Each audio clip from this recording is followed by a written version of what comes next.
All right, folks, all across this country, they're asking the big question tonight: will we or won't we shut down the government? We'll know tomorrow night at midnight. It does look like we're headed that way. J.D. Vance said so just a short while ago. You heard Tom Tiffany saying, well, maybe some Democrats will come out of the Senate and save it. We'll have to wait and see. But joining us now, someone who knows everything about the way the government spends the money. He's the Director of Government Affairs at the National Taxpayers Union, Tommy Pigott. Tommy, good to have you. Good evening. Thanks for having me. All right, give us your Vegas odds. Over, under. We shut down tomorrow night? Oh, I think it's definitely a possibility that the government shuts down, and I think it's definitely going to happen. It's unfortunate. It shouldn't have to happen, but Chuck Schumer, he doesn't want to let his Democrats vote for a continuing resolution. It's really disappointing. Yeah, it is. But Tommy, if it does, there are a lot of people out there who are salivating so much. I picture a cartoon hobo watching a pie cool on a windowsill. They are absolutely salivating over the notion of President Trump slashing the federal workforce. Is that the silver lining? Yeah, I come at it from two ways. One, I don't think anybody wins in a government shutdown. We pay bureaucrats to stay home. It's really unfortunate while our troops work and don't get paid. There's something really off about that. And I think it just adds to this dysfunction in Washington that we can't even do the most basic stuff. But, I will say there was this memo that Russ Voigt put out a few days ago that said if the government shuts down, they're going to move forward with wide-scale firings. I don't know if that is 100% legal. It'll have to work its way through the courts. But I think it just shows you that, one, the Trump administration is serious about trimming the fat of the federal government. And I think it's a good conversation to have, and we'll see if they move forward with it. Yeah. And Tommy, on that point, the Supreme Court has mostly sided with President Trump every time he's fired someone, including at independent agencies. It seems like he's on a roll there. Maybe they're banking on that. But in this case, they would argue that Congress gave them no choice, right? We can't afford to have these people, so we're just going to fire them to save money. How do you think the courts might look at that? Yeah, to your point, look, they've already ruled a few times that said what the president is doing is within his constitutional authority to do it.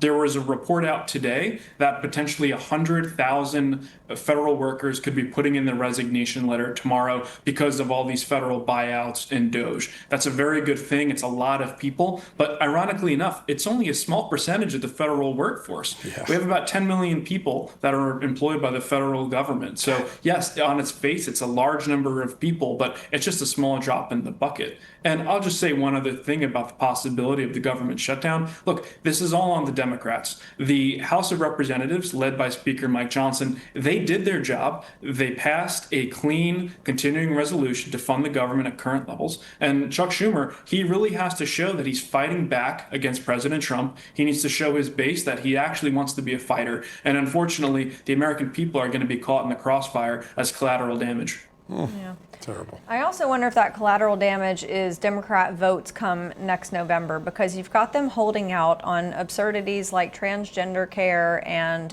health care for illegal aliens and things like that. I understand that Democrat-minded voters are on very different sides of this than a lot of conservatives and even people down the center. But I got to think that those aren't the winning issues, are they? No, it's not. I mean, you just have to look at some of their ridiculous, unreasonable asks. They want the president to overturn the huge taxpayer savings from his one big beautiful bill that just passed, 3 months ago. There's no way the president's going to overturn it. And then they also want to extend these COVID-era Obamacare subsidies to plus up tax credits for wealthy people that receive health care. It really is ridiculous. And I think when you add everything up, it's about $1 trillion in new spending just to keep the government open for another 7 weeks. It's absolutely ridiculous. And, I think the president was exactly right in his meeting today to have the meeting to talk through some of these issues. But he's not going to budge, and he's not going to put long-term deficits on the table in exchange for a short-term continuing resolution. So we hope he continues to hold the line, and I hope Republicans in Congress do the same. Yeah, this is a historic moment and a consequential one. If it's executed right, it could really set the Washington on a different arc. Before we let you go, we'd be remiss not to ask about this. We get closer. I've been here in this town 35 years, and they were warning about Social Security and Medicare going bankrupt back then. But now we're within the decade of it actually beginning to happen. Give us some sense. Is there anyone moving in a direction that would create some solution there, or is this really another fiscal cliff coming up over the horizon?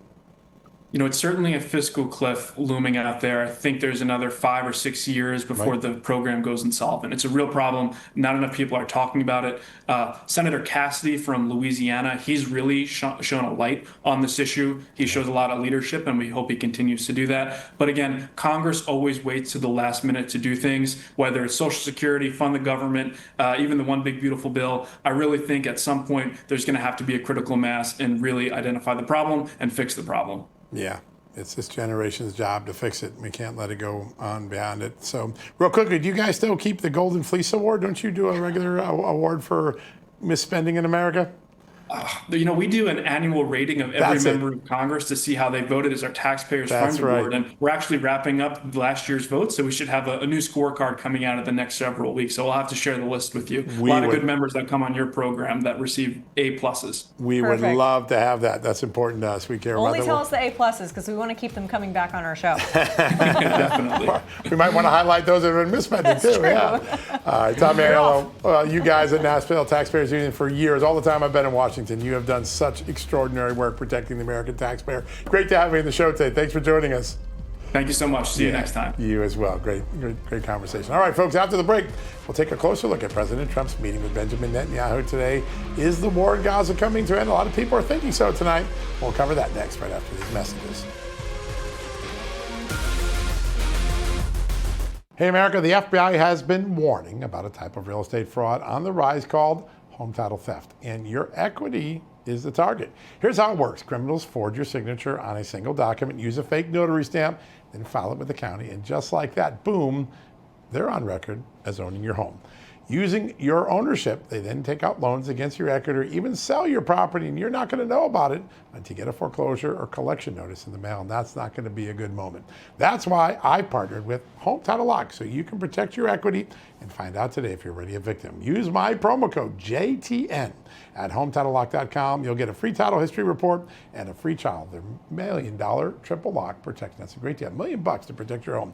That's 24/7 monitoring of your title records, urgent alerts to any changes, and if fraud occurs, their U.S.-based restoration team will spend up to $1 million to fix it.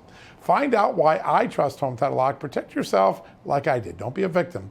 Protect your equity today. Go to HometitleLock.com and use that promo code JTN. That's HometitleLock.com, promo code JTN.